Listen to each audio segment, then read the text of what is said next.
नमस्कार साथियों, स्वागत है आपके अपने channel black commando physical academy में।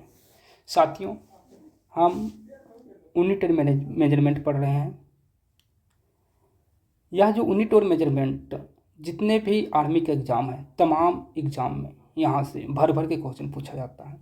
और हम यदि बात करें, ये पूरे फिजिक्स जो है, पूरे फिजिक्स का बेस है यूनिट और मेजरमेंट। जब तक हम यूनिट और मेजरमेंट को अच्छी तरह से नहीं समझ पाएंगे, आगे वाले जितने भी क्लास होगा उसमें थोड़ी दिक्कत हो सकती है। इसलिए हम पहले यूनिट एंड मेजरमेंट को स्टार्ट कर रहे हैं, सावधानीपूर्वक धीरे धीरे करके सब कुछ समझते हुए चल रहे हैं। तो साथियों, हम पिछले क्लास में हम पढ़ चुके थे फंडामेंटल यूनिट वगैरह के बारे में, कि फंडामेंटल यूनिट कितनी होती है, उस सब के बारे में हम पढ़ चुके थे। आज इसके बाद आगे हम बात करते हैं।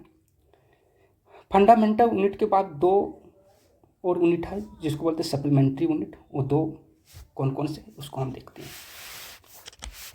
पहला जो मेरा सप्लीमेंट्री यूनिट है वो है जिसको बोलते हैं समतल कोण। पहला यदि हम सप्लीमेंट्री यूनिट के अंतर्गत रखा गया है, पहला मेरा है समतल कोण।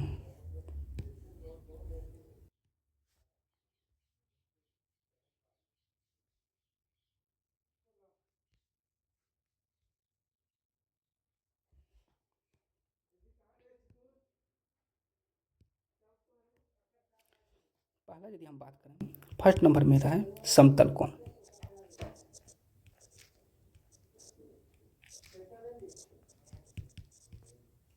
समतल कोण, प्लेन एंगल।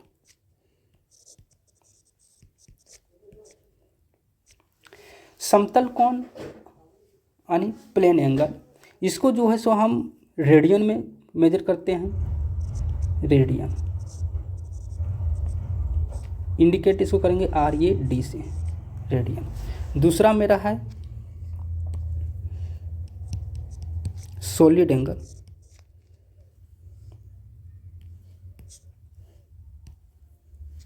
ठोस कोण।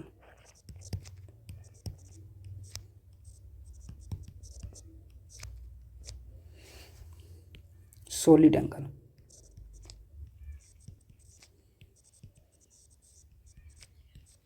इसको इंडिकेट करेंगे स्टेरेडियन से। इसका यूनिट होता है स्टेरेडियन, इसको SD से इंडिकेट करते हैं साथियों, SD से। तो हमने देख लिया कि 7 जो है सो मेरे फंडामेंटल यूनिट है, जिसको हम बेसिक यूनिट भी कहते हैं, जिसको हम आधारी यूनिट भी कहते हैं, है ना। उसके साथ साथ दो गो है अनुप्रक इकाई सप्लीमेंट्री यूनिट है, समतल कोण और ठोस कोण। अब हम आगे जब देख लेते हैं कि जो फिजिकल क्वांटिटी है, उस फिजिकल क्वांटिटी को वो कितने भागों में बांटा गया है, कितने भागों में रखा गया है, उसके बारे में हम बात करते हैं। तो फिजिकल क्वांटिटी का जो भाग है, दो भागों में रखा गया है। फिजिकल क्वांटिटी का मेजरमेंट जो किया गया है, तो हमने देख लिया कि एक फंडामेंटल यूनिट है, दूसरा अनुपूरक इकाई है, तीसरा डिराइव यूनिट है। ये इससे देखने के पहले हम देख लेते हैं कि ये जो भौतिक राशियाँ जो है, फिजिकल क्वांटिटी है, उसके कितने प्रकार होते हैं। तो फिजिकल क्वांटिटी यानी कि फिजिकल क्वांटिटी का यदि हम यहाँ प्रकार देखते हैं,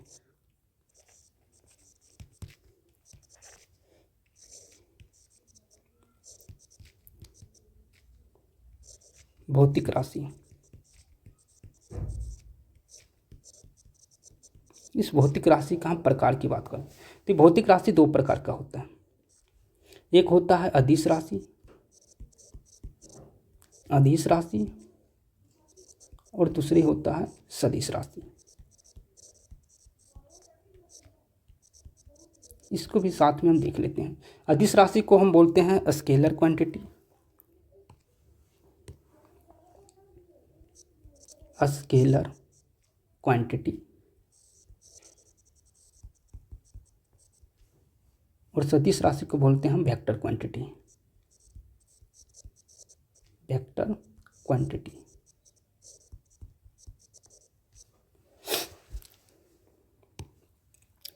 अब हम एक एक करके बात करते हैं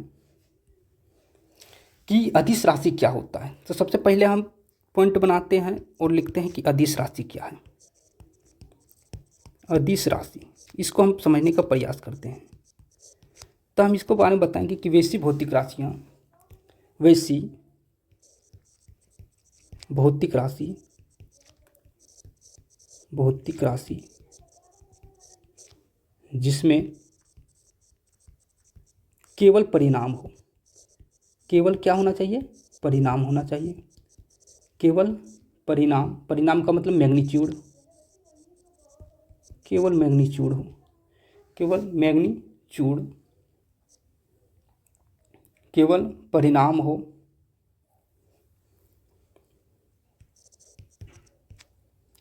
उसको क्या कहते हैं, अदिश राशि कहलाता है।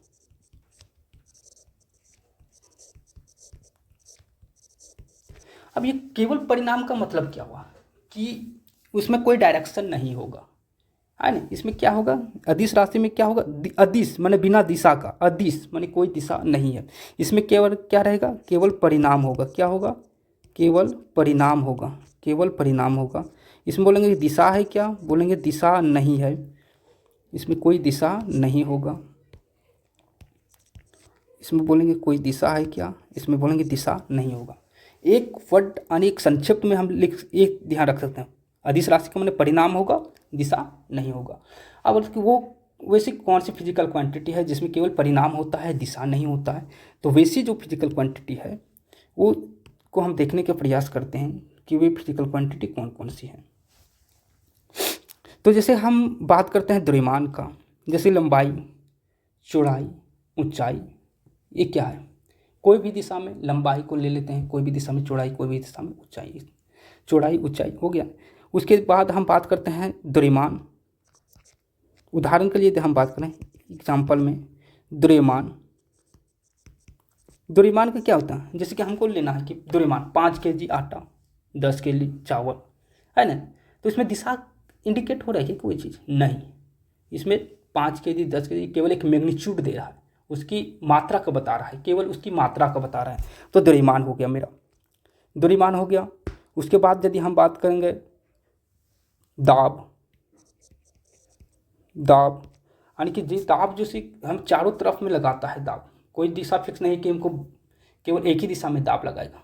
दाब जब भी लगाता है तब पूरे चारों ओर, जैसे कि द्रव जो दाब लगाता है कोई भी बर्तन की सतह पर, तो क्या करता है, चारों ओर वो दाब लगाता है। इसलिए दाब भी क्या है, मात्रा बताता है, इसके मैग्नीट्यूड को बता रहा है, डायरेक्शन को नहीं बता रहा है। दाब हो गया। हम यदि बात करें दूरी का, दूरी को बात करें तो दूरी जैसे इस पॉइंट से इस पॉइंट को जाना है, तो दूरी हम किसी भी डायरेक्शन में जा सकते हैं। इसका कोई फिक्स डायरेक्शन है कि यहाँ से यहाँ जाने के लिए केवल फिक्स हो जाए यही डायरेक्शन में जाना, ये तो नहीं। इसलिए दूरी मेरा हो गया कौन सा, अदिश राशि हो गया, दूरी हो गया।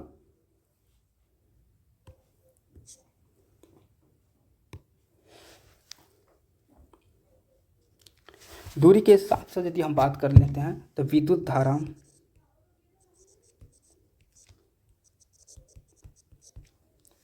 विभव, विभवांतर,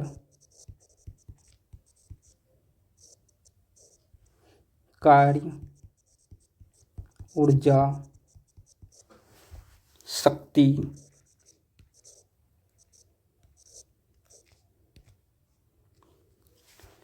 साथ ही साथ यदि हम बात करें एक विद्युत धारा, विभव, विभवांतर, ये सभी क्या है, ये सभी भी अदिश राशि है, इसमें कोई भी फिक्स डायरेक्शन नहीं होता है। कार्य, ऊर्जा, शक्ति इत्यादि जितने भी चीज़ हम देख रहे हैं ये सब अदिश राशि है। साथ में हम यदि चाल की बात करें तो ये चाल भी अदिश राशि है, इत्यादि ETC, ये सब मेरा अदिश राशि हो गया। यदि हम बात करेंगे अब सदिश राशि की, तो सदिश राशि क्या होता है,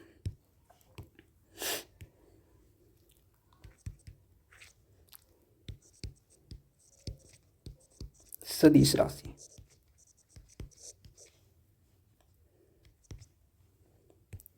हम लिखेंगे कि वैसी भौतिक राशि, वैसी भौतिक राशि जिसमें परिणाम के साथ साथ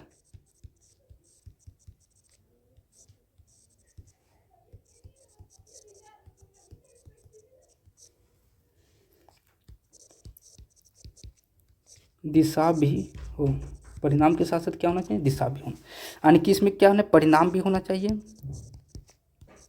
और क्या होना चाहिए, दिशा भी होना चाहिए। तो वैसी भौतिक राशि को हम मान लेंगे, वैसी भौतिक राशि को हम सदिश राशि मानते हैं। दिशा, अब बताओ इस कौन सी राशि जिसमें परिणाम और दिशा दोनों होते हैं। तो यदि हम इसके एग्जाम्पल की बात करें, उदाहरण की बात करें, तो जैसे हम बात कर लेते हैं वजन, जिसको बोलते हैं भार।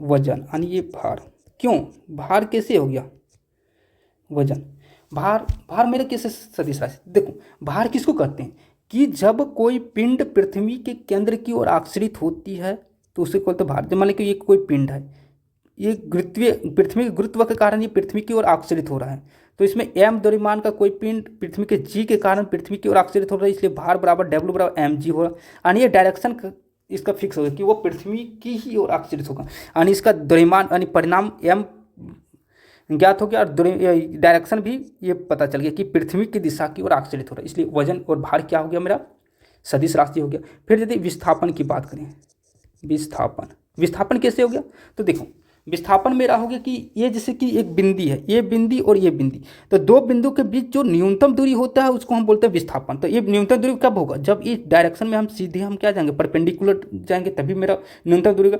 और कोई भी किसी भी दिशा में यदि हम जाएंगे तो वो दूरी कहला जाएगा, लेकिन वो न्यूनतम दूरी जो होता है दो बिंदुओं के बीच की न्यूनतम दूरी, वही विस्थापन होता है। यानी इसका डायरेक्शन फिक्स हो गया कि नहीं, यही इसी डायरेक्शन में हमको चलना होगा, यानी विस्थापन मेरा सदिश राशि हो गया। फिर हम यदि वेग की बात करें तो वेग क्या होता है, विस्थापन में परिवर्तन की तरफ वेग कहलाता है। तो ये भी क्या है, समय के साथ ये विस्थापन जब सदिश है तो वेग भी सदिश राशि हो जाएगा। साथ ही साथ यदि हम बोलेंगे त्वरण, ये भी सदिश राशि हो, मंदन जिसको बोलते हैं वो भी सदिश राशि हो जाता है।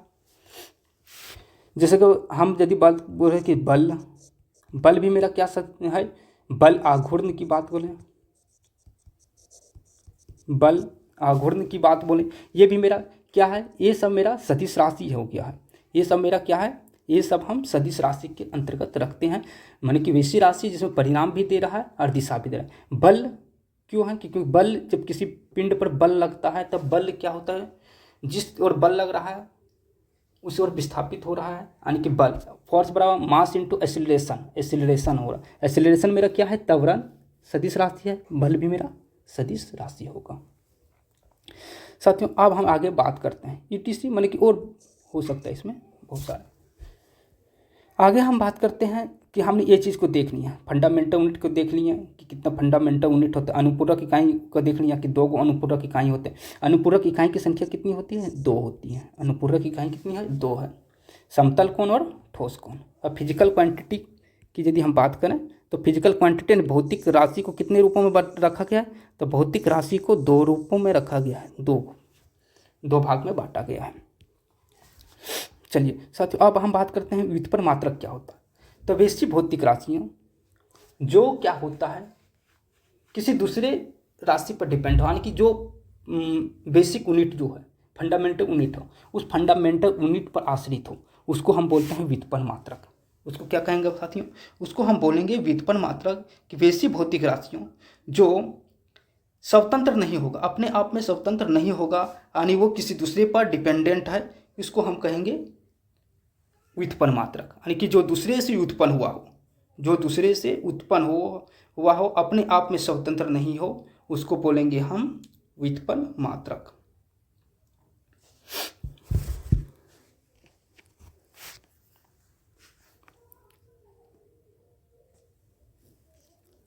लिखेंगे कि वैसी भौतिक राशियाँ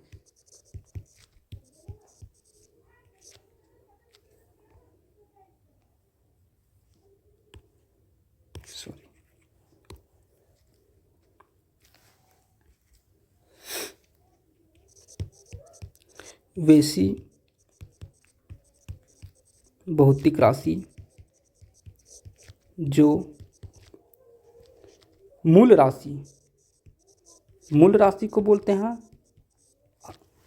बेसिक, तो फंडामेंटल कुछ भी रहते हैं। वैसी भौतिक राशि जो मूल राशि पर आश्रित हो, आश्रित का मतलब डिपेंडेंट होता है, डिपेंडेंट लिख देते हैं।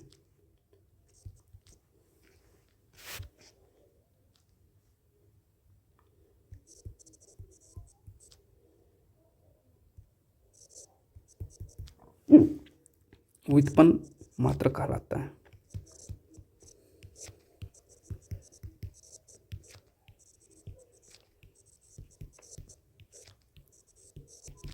यानी व्युत्पन्न में हम समझ गए कि वो किस पर डिपेंड होगा, वो जो डिपेंड होगा वो आश्रित रहेगा, किस पर आश्रित रहेगा, मूल राशि पर। इसको संक्षिप्त में यदि बोलेंगे, यदि हम एक लाइन में यदि इसको बोलना चाहें तो मूल राशि पर आश्रित, यानी मूल राशि पर आश्रित, एक वर्ड में, यानी कि एक लाइन में यदि इसको आंसर, मूल राशि पर आश्रित को हम बोलेंगे डिराइव्ड यूनिट, मूल राशि पर आश्रित को हम बोलेंगे व्युत्पन्न मात्रक। अब हम आगे बात करेंगे मूल राशि पर आश्रित कौन कौन से यूनिट हो सकता है। तो पहले देखो, यदि हम बात करें जैसे कि हमने लंबाई की बात करें तो यही लंबाई फंडामेंटल यूनिट, 7 फंडामेंटल यूनिट में हम पढ़ चुके हैं कि लंबाई कौन। इसके चौड़ाई और ऊंचाई की यदि बात करें तो ये फंडामेंटल यूनिट नहीं है, लेकिन वो क्या है, लंबाई का ही एक रूप है ना, इसलिए हम डायरेक्ट उसको फंडामेंटल यूनिट में नहीं रख सकते। चौड़ाई और ऊंचाई को हम फंडामेंटल यूनिट नहीं मान सकते। हम क्या मान सकते हैं, वो फंडामेंटल यूनिट का एक रूप है ना, क्योंकि दोनों का मीटर, इसका भी मीटर ही होता है ना। आगे हम बात करेंगे। तो हम पहले बात कर रहे हैं कि हम पहला ड्राइव यूनिट की बात करते हैं, क्षेत्रफल का।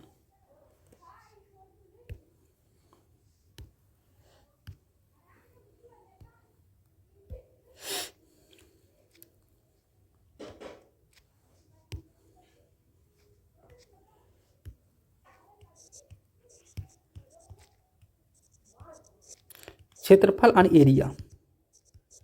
क्षेत्रफल क्या होता है, क्षेत्रफल क्या होता है, मैंने किसी भी चीज़ का क्षेत्रफल, जैसे कि मान लो ये फिगर है, मेरा एक आयत है, इस आयत का हमको यदि क्षेत्रफल निकालना है तो क्षेत्रफल क्या होता है, इसका पूरे क्षेत्र का मल्टीप्लाई करना, यानी एल गुने बी,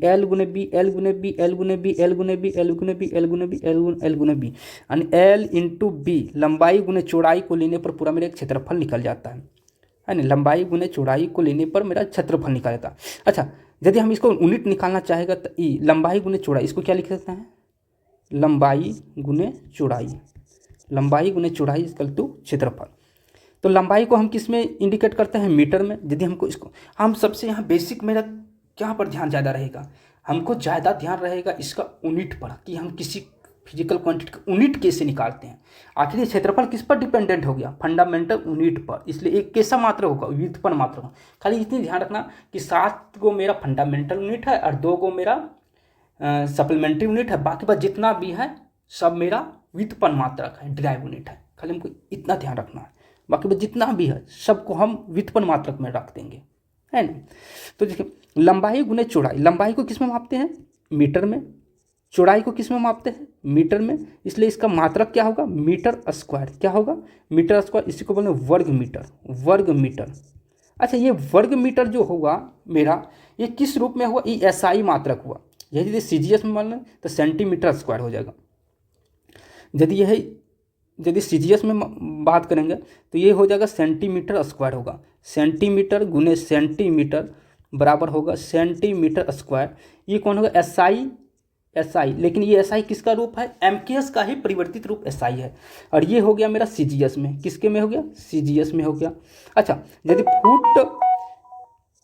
फुट में यदि हम बात करेंगे, एफपीएस सिस्टम में बात करेंगे तो फुट गुने फुट, यानी फुट स्क्वायर होगा। ये किसने, एफपीएस में हो गया, एफपीएस में हो गया।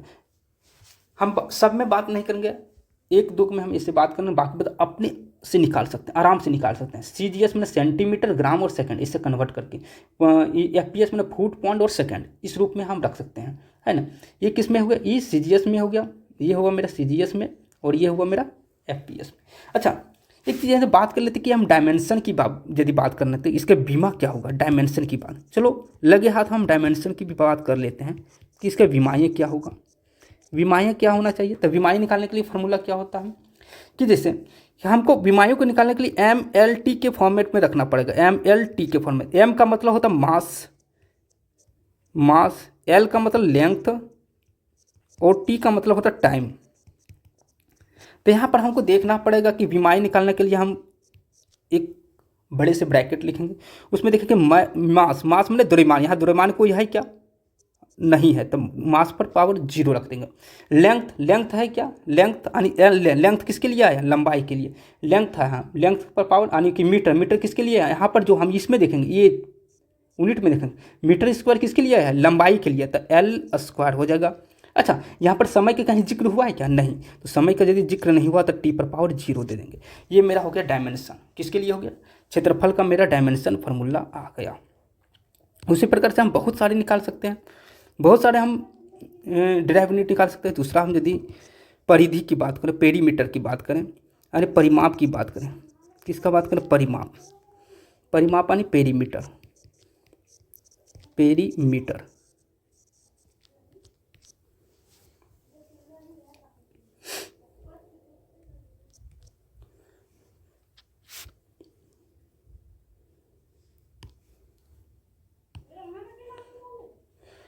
तो पेरीमीटर क्या होता है, सभी विमाओं का योगफल होता है पेरीमीटर। किसी भी चीज़ का पेरीमीटर निकालना, जैसे कि इसी का यदि हमको पेरीमीटर निकालना, ये इस चीज़ को, इस आकृति का पेरीमीटर निकालना, तो पेरीमीटर कैसे निकालेंगे, यहाँ से हम स्टार्ट करते हैं, यहाँ से हम स्टार्ट कर रहे हैं और ये पूरे चारों ओर ऐसे यदि हम घूम जाएं ऐसे करके, तो एक चक्र लगाना, एक परिक्रमा पूरा करना, उसका पेरीमीटर कहलाता है। किसी भी आकृति का एक परिक्रमा पूरा करना, उसके चारों ओर घूम जाओ, वो हो गया पेरीमीटर। उसका क्या कहलाता है, एक पेरीमीटर कहलाता है। तो क्या लिखेंगे हम, है ना, सभी विमाओं का योगफल, यहाँ से यहाँ से यहाँ की सभी विमाओं का योगफल, माने किसी भी आकृति के सभी विमाओं का योगफल, या तो योग, सभी विमाओं का योग,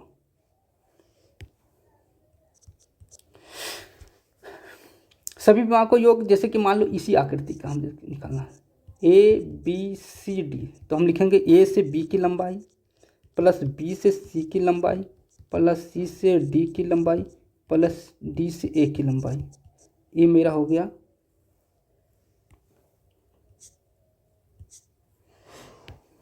डी से ए की लंबाई।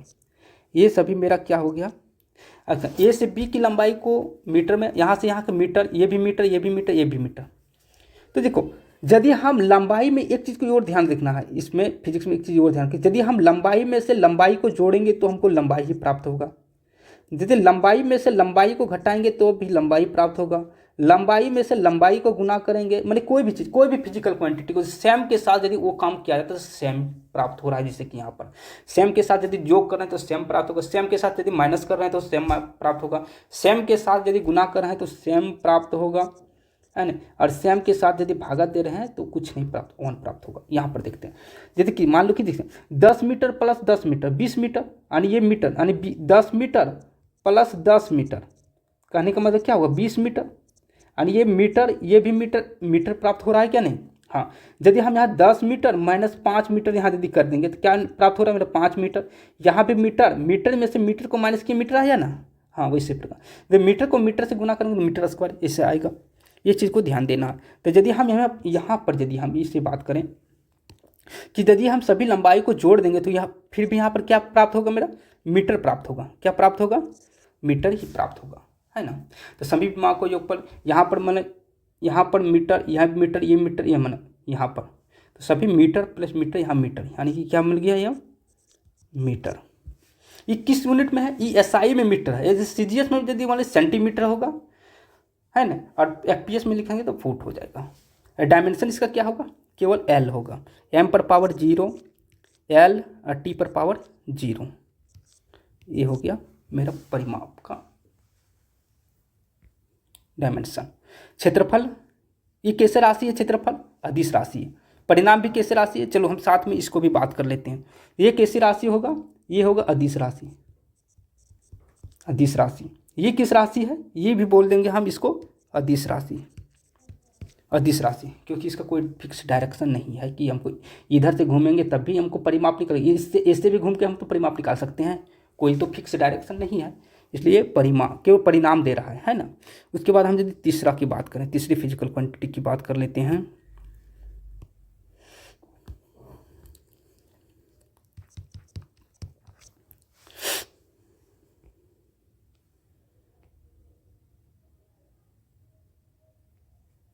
आयतन। आयतन क्या होता है? अब हम तो निकालने के लिए बता दें कैसे कैसे यूनिट निकाला जाता है। आयतन होता है लंबाई गुने चौड़ाई गुने ऊंचाई, है ना। तीनों विमाओं का यदि गुणनफल कर देंगे तो वो आयतन निकलेगा, यानी लंबाई गुने चौड़ाई गुने ऊंचाई, है ना। तो लंबाई को किस में मापते हैं? मीटर में। चौड़ाई को किस में? मीटर में। और ऊंचाई को किस में? यदि हम मीटर में, सबको मीटर में ले लिए तब मीटर पर पावर 3 आ जाएगा, यानी घन मीटर। घन मीटर, इसका यूनिट क्या हो जाएगा? घन मीटर। हमने यूनिट निकालने के लिए बता दिए कि किसी भी का यूनिट यदि हमको निकालना है तो क्या निकालेंगे, हम क्या करेंगे, उसको सबको हम तोड़ देंगे फंडामेंटल यूनिट में। लंबाई के लिए मीटर, चौड़ाई मीटर, क्योंकि चौड़ाई भी लंबाई का ही एक रूप है, ऊंचाई भी लंबाई का ही रूप है, इसलिए सब में हम मीटर मीटर मीटर रख देंगे, है ना। ये मेरा हो गया आयतन का। हम यदि दूसरा कौन सा यूनिट, यदि सीजीएस में बात करेंगे सेंटीमीटर की होगा, सेंटीमीटर की। यदि यहाँ सेंटीमीटर, यहाँ से ये हो जाएगा मेरा सीजीएस में। यदि हम सीजीएस में बात करेंगे तो सेंटीमीटर की हो जाएगा। चलो आगे हम यदि बात करेंगे, क्षेत्रफल हो गया मेरा, परिमाप हो गया, आयतन हो गया।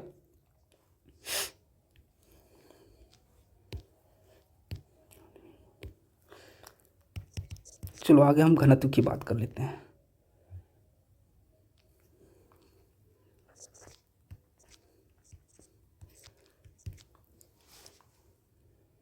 घनत्व यानी कि डेंसिटी।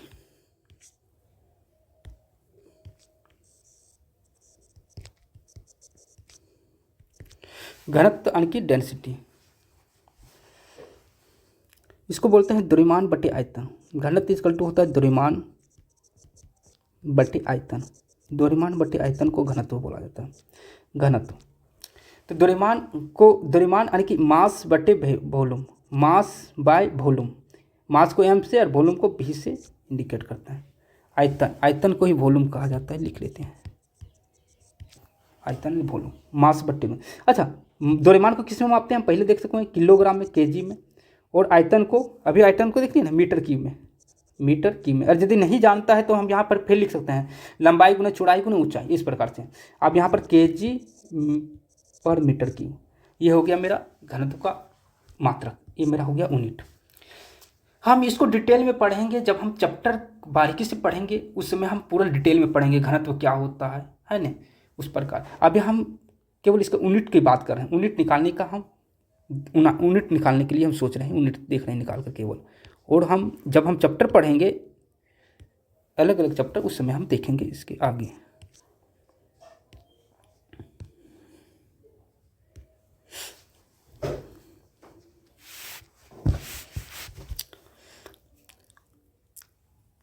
यदि हम चाल की बात करें, आगे हम देखते हैं चाल।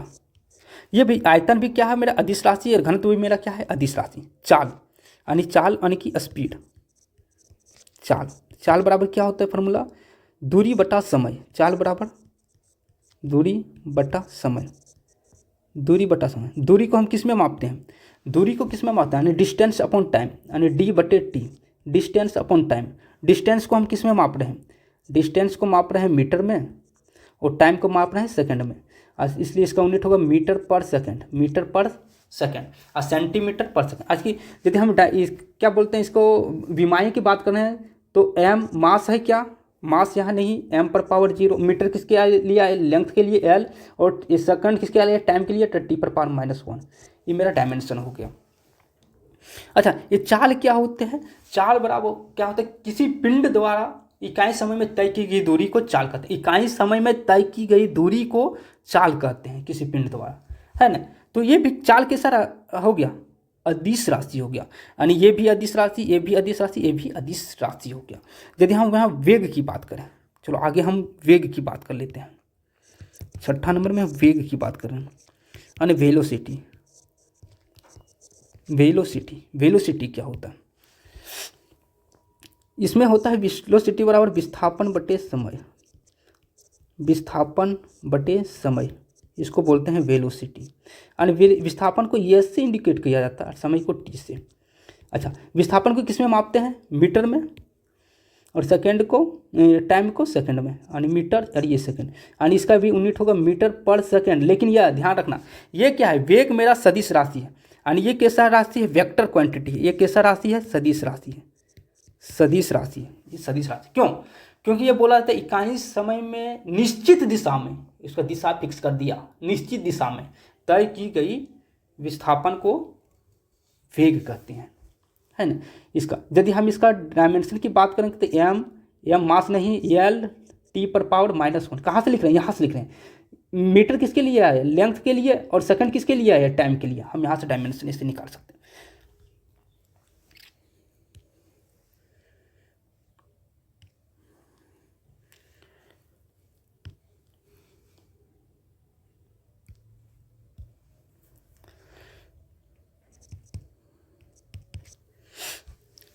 यदि हम यहाँ पर बल की बात कर रहे हैं, बल यानी फोर्स,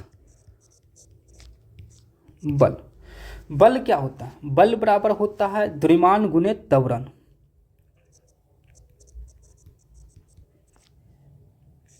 द्रव्यमान गुणे त्वरण। अच्छा, एक सपोज, सबसे पहले हम त्वरण की बात कर लेते हैं, उसके बाद हम बल की बात करेंगे तो अच्छे से समझ में आएगा हमको, है ना। पहले हम त्वरण की ही बात कर लेते हैं, है ना। पहले हम त्वरण की ही बात कर लेते हैं। त्वरण, एसिलरेशन, एसिलरेशन, एसिलरेशन यानी त्वरण। त्वरण क्या होता है? तो ये बोलता है कि मान लो कि कोई वस्तु है, कोई पिंड है, चाहे कोई कार है, कोई भी, कुछ भी मान लेते हैं, कोई दिक्कत नहीं। तो मान लो यहाँ 50 किलोमीटर प्रति घंटा की वेग से जा रहा है, माने टी समय में। कुछ समय के बाद उसका यही गति हो जाएगा 80 किलोमीटर प्रति घंटा। तो क्या हो रहा है कि ये वेग में परिवर्तन हो रहा है। इसी को बोलते हैं वेग में परिवर्तन की दर को त्वरण कहा जाता है। वेग में परिवर्तन की दर को क्या कहते हैं? हम त्वरण कहेंगे। वेग में परिवर्तन की दर, यानी वेग में परिवर्तन की दर को त्वरण कहते हैं। यदि हम यहाँ पर बात करें तो बोलेंगे वेग में परिवर्तन, वेग में परिवर्तन की दर। अच्छा, वेग में परिवर्तन की दर को क्या कहेंगे? हम त्वरण कहेंगे। तो परिवर्तन कहीं भी लिखेंगे, परिवर्तन की दर कहने का मतलब समय के साथ कोई चीज़ परिवर्तन होता है, यानी कि टाइम से डिवाइड होगा, ये चीज़ हमको ध्यान रखना है। तो वेग में परिवर्तन की दर कैसे होगा? जैसे कि मान लो कि पहले जिसका वेग, मान लो कि यहाँ पर हम लेते हैं कि अंतिम वेग v और प्रारंभिक वेग u है ना। तो इसमें परिवर्तन हो गया v - u बटे टी, तो वेग में परिवर्तन, ये त्वरण हो गया। यहाँ v किसको देख रहा है? अंतिम वेग, यानी v बराबर, हम यदि यहाँ पर लिखते हैं कि v बराबर क्या होगा? अंतिम वेग, अंतिम वेग। और u यहाँ पर क्या है? u मेरा है प्रारंभिक वेग, प्रारंभिक वेग हुआ, प्रारंभिक वेग है। v मेरा अंतिम वेग है, u मेरा प्रारंभिक वेग है। तो अंतिम वेग में से प्रारंभिक वेग को माइनस करने से मेरा क्या बनता है? चेंज इन वेलोसिटी, माने वेग में परिवर्तन। किस समय में? टी टाइम में। तो हम बोलेंगे वेग में परिवर्तन क्या हो गया? त्वरण हो गया। तो इसका यदि हम यूनिट निकालेंगे तो इसको क्या लिखते हैं? डेल, यानी वेग में परिवर्तन को क्या लिख सकते हैं हम? डेल भी लिख सकते हैं ना। डी चेंज को दिखा रहा है, D V by D T माने चेंज। अच्छा, वेलोसिटी का भी क्या चीज़ हमने देखे? वेलोसिटी का क्या चीज़ देखे हम? यानी वेग का क्या है? मीटर पर सेकंड, इसका यूनिट हमने देखे थे मीटर पर सेकंड, और टाइम के लिए सेकंड, इसलिए इसका पूरा यूनिट क्या होगा? मीटर पर सेकंड स्क्वायर, मीटर पर सेकंड स्क्वायर। कोई दिक्कत? कोई दिक्कत की बात नहीं होनी चाहिए, कोई दिक्कत नहीं है। यदि हम इसका डायमेंशन की बात करें, मास है क्या? नहीं। लेंथ, एम किसके लिए है? लेंथ के लिए। और एस किसके लिए आया? सेकंड किसके लिए? टाइम के लिए। यानी एम पर पावर 0, एल टी पर पावर -2। ये हो गया मेरा डायमेंशन फॉर्मूला। इसको किस में, यदि हम इसको सीजीएस यूनिट में रखेंगे तो सेंटीमीटर पर सेकंड स्क्वायर होगा, कोई दिक्कत नहीं होना चाहिए। अच्छा, एक चीज़ होता है मंदन, डिसिलरेशन, एक चीज़ होता है मेरा मंदन। चलो यहाँ पर हम मंदन की भी बात कर लेते हैं।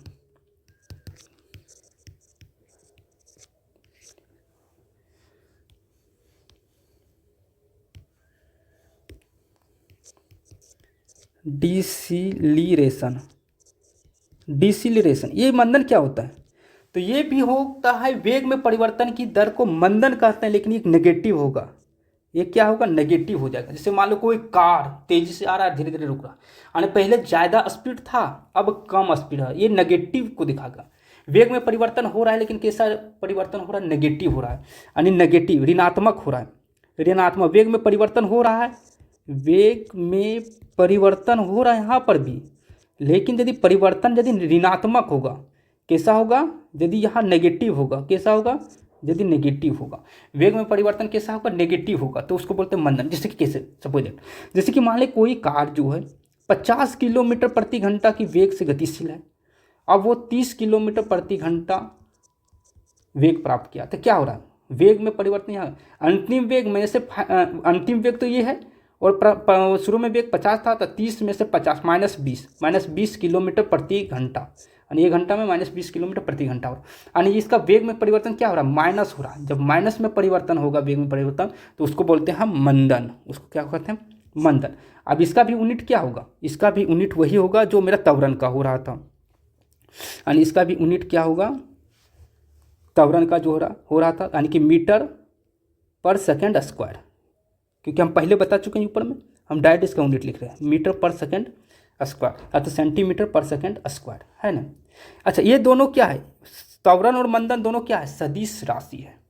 वेग मेरा सदिश राशि है, यहाँ भी वेग मेरा सदिश राशि है, तो इसलिए त्वरण भी मेरा सदिश राशि है, मंदन भी मेरा सदिश राशि है। यदि इसका हम डायमेंशन की बात कर लें, यदि हम यहाँ डायमेंशन की बात कर रहे हैं, तो m⁻0 L T⁻², कोई दिक्कत की बात नहीं है।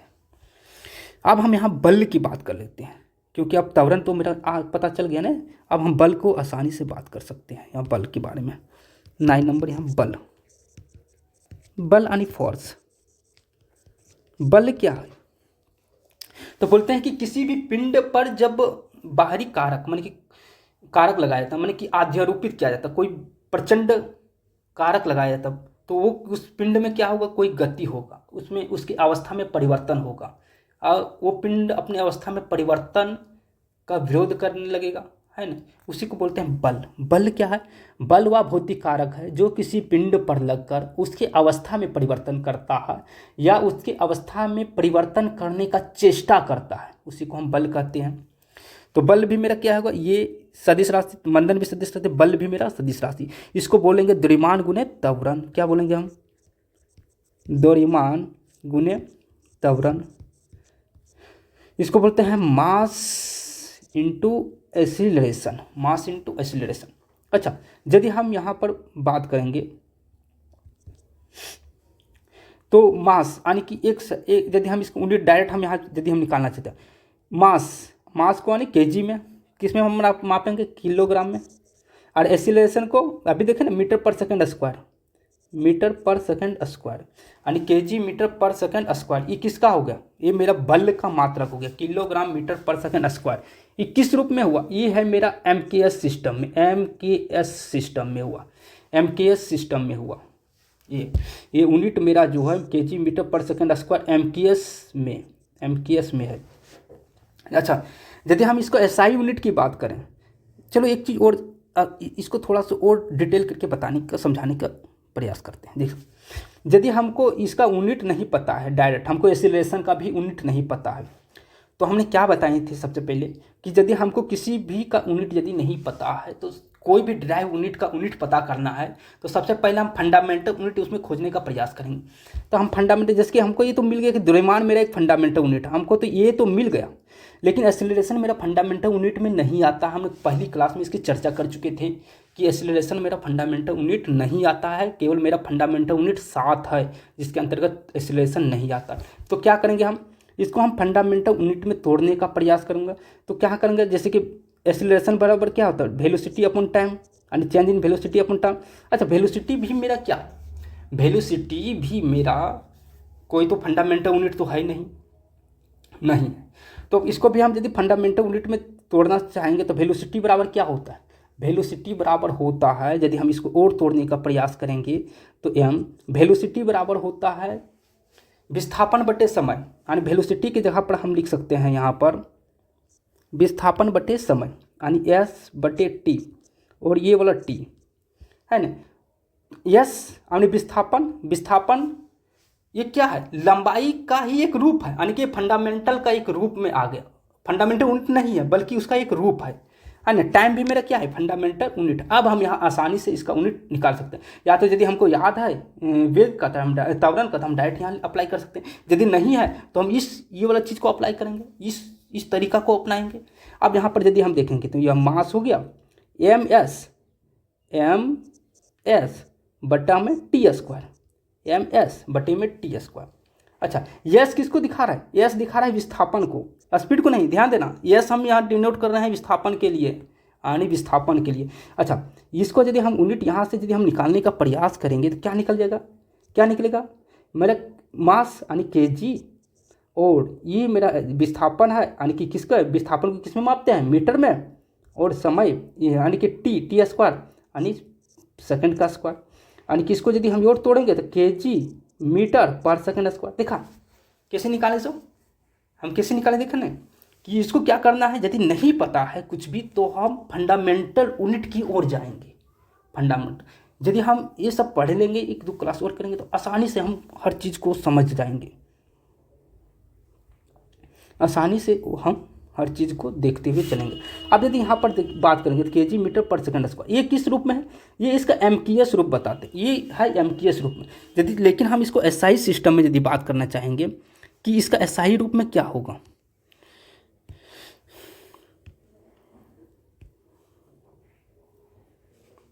यदि हम एसआई सिस्टम में बात करें तो 1 केजी मीटर पर सेकंड स्क्वायर, इसी को बोलते हैं 1 न्यूटन, 1 न्यूटन है ना, 1 न्यूटन। आज हम यहीं तक रखते हैं, इसके बाद हम आगे क्लास करेंगे, इसके आगे हम देखेंगे नेक्स्ट क्लास में। धन्यवाद।